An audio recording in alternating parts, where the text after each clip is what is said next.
प्यारे बच्चों, अज आपां व्याकरण का मुख भाग चिट्ठी पत्र की रचना बारे गल करांगे। चिट्ठी पत्र आम तौर पर दो तरह का ही मन्निया जाता है, फॉर्मल ते इनफॉर्मल, रस्मी ते गैर रस्मी। पर कुछ वपारक चिट्ठियां भी हुंदियां हन। रस्मी अजिहियां चिट्ठियां सरकारी जां प्राइवेट दफ्तरां नूं आम जनता जां उम्मीदवारां वल्लों लिखियां जांदियां। इन्हां विच फॉर्मैलिटी हुंदी है, सत्कार बेनती आदि इन्हां दा मुख भाग हुंदा है। इन्हां विच सिर्फ मतलब दी ही गल लिखी जाती है, फालतू गल्लां नहीं लिखियां जांदियां। ये चिट्ठियां संखेप भी हुंदियां हन। गैर रस्मी इनफॉर्मल अजिहियां चिट्ठियां अपने सगे संबंधियां, दोस्त मित्र, रिश्तेदारां जां जिन्हां नाल बहुत नेड़ला संबंध होवे उन्हां नूं लिखियां जांदियां। ਇਹ ਇਸ ਤਰ੍ਹਾਂ ਲਿਖੀਆਂ ਜਾਂਦੀਆਂ ਹਨ ਜਿਵੇਂ ਇਸ ਨੂੰ ਪੜ੍ਹਨ ਵਾਲਾ ਸਾਡੇ ਸਾਹਮਣੇ ਬੈਠਾ ਹੋਵੇ। ਇਸ ਵਿੱਚ ਕੋਈ ਫਾਰਮੈਲਿਟੀ ਨਹੀਂ ਹੁੰਦੀ। ਵਪਾਰਕ ਚਿੱਠੀਆਂ ਅਜਿਹੀਆਂ ਚਿੱਠੀਆਂ ਜੋ ਵਪਾਰੀਆਂ ਵੱਲੋਂ ਇੱਕ ਦੂਜੇ ਨੂੰ ਜਾਂ ਗ੍ਰਾਹਕਾਂ ਵੱਲੋਂ ਫਰਮ ਜਾਂ ਫੈਕਟਰੀ ਦੇ ਮਾਲਕਾਂ ਨੂੰ ਲਿਖੀਆਂ ਜਾਂਦੀਆਂ ਹਨ। ਇਹਨਾਂ ਦਾ ਇੱਕ ਅਸੂਲ ਹੁੰਦਾ, ਇੱਕ ਚਿੱਠੀ ਇੱਕ ਵਿਸ਼ਾ, ਭਾਵ ਇੱਕ ਚਿੱਠੀ ਦੇ ਵਿੱਚ ਇੱਕ ਹੀ ਵਿਸ਼ਾ ਲਿਖਿਆ ਜਾਂਦਾ, ਉਸੇ ਨਾਲ ਹੀ ਆਧਾਰਿਤ ਉਸ ਵਿੱਚ ਡਿਟੇਲ ਲਿਖੀ ਜਾਂਦੀ ਹੈ। ਚਿੱਠੀ ਲਿਖਣ ਦਾ ਢੰਗ। ਆਰੰਭ ਚਿੱਠੀ ਨੂੰ ਆਰੰਭ ਕਿਸ ਤਰ੍ਹਾਂ ਕੀਤੇ ਜਾਵੇ। ਗੈਰ ਰਸਮੀ ਇਨਫੋਰਮਲ ਪੱਤਰ ਨੂੰ ਪੱਤਰ ਦੇ ਸ਼ੁਰੂ ਵਿੱਚ ਸੱਜੇ ਪਾਸੇ ਲਿਖਣ ਵਾਲੇ ਦਾ ਆਪਣਾ ਪਤਾ ਲਿਖਿਆ ਜਾਂਦਾ, ਮਿਤੀ ਲਿਖੀ ਜਾਂਦੀ ਹੈ, ਹਰ ਲਾਈਨ ਦੇ ਅੰਤ ਵਿੱਚ ਕੌਮਾ ਲਗਾਇਆ ਜਾਂਦਾ ਅਤੇ ਅਖੀਰਲੀ ਲਾਈਨ ਤੋਂ ਬਾਅਦ ਡੰਡੀ ਭਾਵ ਪੂਰਨ ਵਿਰਾਮ ਲੱਗਦਾ ਹੈ। ਰਸਮੀ ਫਾਰਮਲ ਲੈਟਰ ਦਾ ਆਰੰਭ ਪੱਤਰ ਦੇ ਸ਼ੁਰੂ ਵਿੱਚ ਸੱਜੇ ਪਾਸੇ ਲਿਖਣ ਵਾਲੇ ਦਾ ਆਪਣਾ ਪਤਾ ਲਿਖਿਆ ਜਾਂਦਾ। ਆਪਣਾ ਪਤਾ ਲਿਖਣ ਤੋਂ ਬਾਅਦ ਖੱਬੇ ਪਾਸੇ ਸੇਵਾ ਵਿਖੇ ਲਿਖਿਆ ਜਾਂਦਾ ਹੈ। ਗੈਰ ਰਸਮੀ ਇਨਫਾਰਮਲ ਵਿੱਚ ਸੰਬੋਧਨੀ ਸ਼ਬਦ। ਇਸ ਨੂੰ ਲਿਖਣ ਲਈ ਵੱਖ-ਵੱਖ ਢੰਗਾਂ ਨੂੰ ਅਪਣਾਇਆ ਜਾਂਦਾ ਹੈ। ਜਿਸ ਨੂੰ ਚਿੱਠੀ ਲਿਖੀ ਜਾ ਰਹੀ ਹੈ, ਇਹ ਸ਼ਬਦ ਰਿਸ਼ਤਿਆਂ ਦੇ ਅਨੁਸਾਰ ਲਿਖੇ ਹੁੰਦੇ ਹਨ। ਇਹ ਸ਼ਬਦ ਆਪਣੇ ਪਤੇ ਤੋਂ ਹੇਠਾਂ ਖੱਬੇ ਪਾਸੇ ਲਿਖੇ ਜਾਂਦੇ ਹਨ।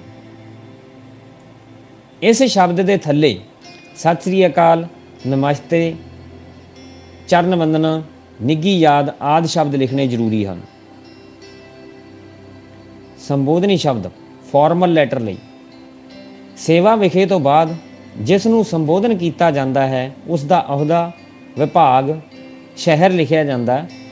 ਅਜਿਹੀਆਂ ਚਿੱਠੀਆਂ ਵਿੱਚ ਇਸ ਤੋਂ ਬਾਅਦ ਖੱਬੇ ਪਾਸੇ ਵਿਸ਼ਾ ਵੀ ਲਿਖਿਆ ਜਾਂਦਾ ਅਤੇ ਉਸ ਤੋਂ ਬਾਅਦ ਸ਼੍ਰੀਮਾਨ ਜੀ ਜਾਂ ਸ਼੍ਰੀਮਤੀ ਲਿਖਿਆ ਜਾਂਦਾ। ਸੰਬੋਧਨੀ ਸ਼ਬਦ ਗੈਰ ਰਸਮੀ ਇਨਫੋਰਮਲ ਵਿੱਚ ਇਹ ਸ਼ਬਦ ਰਿਸ਼ਤਿਆਂ ਦੇ ਮੁਤਾਬਕ ਲਿਖੇ ਜਾਂਦੇ ਹਨ। ਅੰਤ ਇਨਫੋਰਮਲ ਇਹ ਗੈਰ ਰਸਮੀ ਚਿੱਠੀਆਂ ਵਿੱਚ ਰਿਸ਼ਤੇ ਦੇ ਮੁਤਾਬਕ ਲਿਖਿਆ ਜਾਂਦਾ ਅਤੇ ਅੰਤ ਵਿੱਚ ਟਿਕਟ ਬਣਾਈ ਜਾਂਦੀ ਹੈ ਜਿਸ ਵਿੱਚ ਉਸ ਦਾ ਪਤਾ ਲਿਖਿਆ ਜਾਂਦਾ ਜਿਸ ਨੂੰ ਚਿੱਠੀ ਲਿਖੀ ਗਈ ਹੋਵੇ। ਫਾਰਮਲ ਪੱਤਰ ਦਾ ਅੰਤ। ਇਹਨਾਂ ਚਿੱਠੀਆਂ ਦੇ ਅੰਤ ਵਿੱਚ ਆਪ ਜੀ ਦਾ ਸ਼ੁਭ ਚਿੰਤਕ, ਆਪ ਜੀ ਦਾ ਵਿਸ਼ਵਾਸ ਪਾਤਰ ਲਿਖਿਆ ਜਾਂਦਾ ਹੈ ਅਤੇ ਅੰਤ ਵਿੱਚ ਟਿਕਟ ਬਣਾਈ ਜਾਂਦੀ ਹੈ। ਇਸ ਵਿੱਚ ਉਸ ਦਾ ਪਤਾ ਲਿਖਿਆ ਜਾਂਦਾ ਜਿਸ ਨੂੰ ਚਿੱਠੀ ਲਿਖੀ ਗਈ ਹੋਵੇ। ਇਸ ਦਾ ਕੁਛ ਕੁ ਸਾਡੇ ਕੋਲੇ ਨਮੂਨੇ ਦੇ ਰੂਪ ਦੇ ਵਿੱਚ ਜੋ ਅਸੀਂ ਆਪਣੇ ਰਿਸ਼ਤੇਦਾਰਾਂ ਨੂੰ ਲਿਖਦੇ ਹਾਂ ਉਸ ਦਾ ਸੰਬੋਧਨੀ ਸ਼ਬਦ ਆਦਿ, ਆਰੰਭ, ਅੰਤ, ਕਿਸ ਨੂੰ ਲਿਖ ਰਹੇ ਹਾਂ ਅਸੀਂ, ਉਹ ਇਸ ਵਿੱਚ ਦਰਸਾਏ ਗਏ ਹੈ।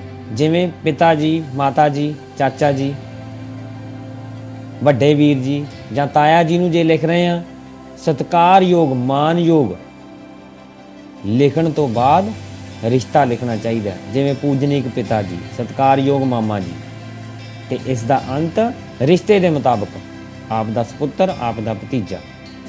ਜੇ ਆਪਾਂ ਮਿੱਤਰ ਨੂੰ ਲਿਖ ਰਹੇ ਹਾਂ, ਛੋਟੇ ਭਰਾ ਨੂੰ ਲਿਖ ਰਹੇ ਹਾਂ, ਛੋਟੀ ਭੈਣ ਨੂੰ ਲਿਖ ਰਹੇ ਹਾਂ, ਉਸ ਦੇ ਲਈ ਮੇਰੇ ਪਿਆਰੇ ਜਾਂ ਪਿਆਰੇ ਲਿਖ ਕੇ ਉਸ ਦਾ ਨਾਂ ਲਿਖਣਾ, ਪਿਆਰੇ ਸੁਸ਼ੀਲ, ਪਿਆਰੇ ਰਾਜਵੀਰ। ਅੰਤ ਸਦਾ ਤੇਰਾ, ਤੇਰਾ ਵੱਡਾ ਵੀਰ। ਪਿਤਾ ਵੱਲੋਂ ਪੁੱਤਰ ਨੂੰ, ਚਾਚੇ ਵੱਲੋਂ ਭਤੀਜੇ ਨੂੰ, ਵੱਡੇ ਭਰਾ ਵੱਲੋਂ ਛੋਟੇ ਨੂੰ, ਪਿਆਰੇ ਰਾਹੁਲ, ਪਿਆਰੇ ਵਿਸ਼ਾਲ, ਪਿਆਰੇ ਸੋਨੂ। ਅੰਤ ਤੇਰਾ ਪਿਤਾ, ਤੇਰਾ ਚਾਚਾ, ਤੇਰਾ ਵੱਡਾ ਵੀਰ। ਸੋ ਇਸ ਤਰ੍ਹਾਂ ਇਸ ਦੇ ਕੁਝ ਕੁ ਨਮੂਨੇ ਇੱਥੇ ਪੇਸ਼ ਕੀਤੇ ਗਏ ਹਨ। ਧਿਆਨ ਰੱਖਣ ਯੋਗ ਗੱਲਾਂ, ਜਦੋਂ ਅਸੀਂ ਚਿੱਠੀ ਪੱਤਰ ਲਿਖਣਾ, ਇਹ ਗੱਲਾਂ ਨੂੰ ਧਿਆਨ ਦੇ ਵਿੱਚ ਜ਼ਰੂਰ ਰੱਖਣਾ। ਚਿੱਠੀ ਲਿਖਣ ਲੱਗਿਆਂ ਇਹ ਮਹਿਸੂਸ ਕਰਨਾ ਚਾਹੀਦਾ ਕਿ ਜਿਸ ਨੂੰ ਚਿੱਠੀ ਲਿਖੀ ਜਾ ਰਹੀ ਹੈ ਉਹ ਤੁਹਾਡੇ ਸਾਹਮਣੇ ਬੈਠਾ ਹੋਵੇ। ਚਿੱਠੀ ਵਿੱਚ ਸੁਭਾਵਿਕਤਾ ਹੋਣੀ ਚਾਹੀਦੀ ਹੈ, ਬਨਾਵਟੀਪਨ ਨਹੀਂ। ਚਿੱਠੀ ਵਿੱਚ ਫਾਲਤੂ ਬੇਲੋੜੀਆਂ ਗੱਲਾਂ ਨਹੀਂ ਹੋਣੀਆਂ ਚਾਹੀਦੀਆਂ। ਗੱਲਾਂ ਨੂੰ ਵਾਰ-ਵਾਰ ਦੁਹਰਾਉਣਾ ਨਹੀਂ ਚਾਹੀਦਾ। ਚਿੱਠੀ ਦੀ ਭਾਸ਼ਾ ਸਰਲ, ਸ਼ੁੱਧ, ਮੁਹਾਵਰੇਦਾਰ ਅਤੇ ਭਾਵਾਤਮਕ ਹੋਣੀ ਚਾਹੀਦੀ ਹੈ। ਹਰੇਕ ਲਿਖਾਰੀ ਦਾ ਆਪਣਾ ਹੀ ਲਿਖਣ ਢੰਗ ਹੁੰਦਾ ਜਿਸ ਵਿੱਚ ਉਸ ਦਾ ਵਿਅਕਤੀਤਵ ਛਲਕਦਾ। ਹੱਥ ਨਾਲ ਲਿਖੀਆਂ ਚਿੱਠੀਆਂ ਟਾਈਪ ਕਰਵਾ ਕੇ ਭੇਜੀਆਂ ਚਿੱਠੀਆਂ ਨਾਲੋਂ ਵੱਧ ਪ੍ਰਭਾਵਸ਼ਾਲੀ ਹੁੰਦੀਆਂ ਹਨ। ਚਿੱਠੀ ਲਿਖਣ ਦੀ ਤਕਨੀਕ ਦੇ ਨਿਯਮਾਂ ਦਾ ਪਾਲਣ ਕਰਨਾ ਬਹੁਤ ਜ਼ਰੂਰੀ ਹੈ।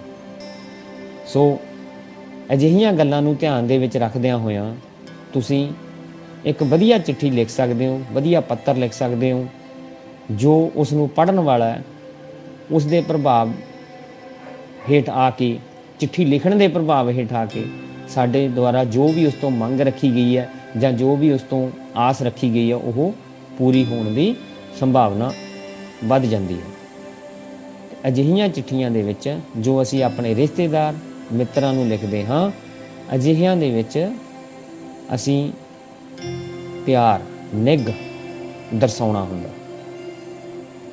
ਧੰਨਵਾਦ।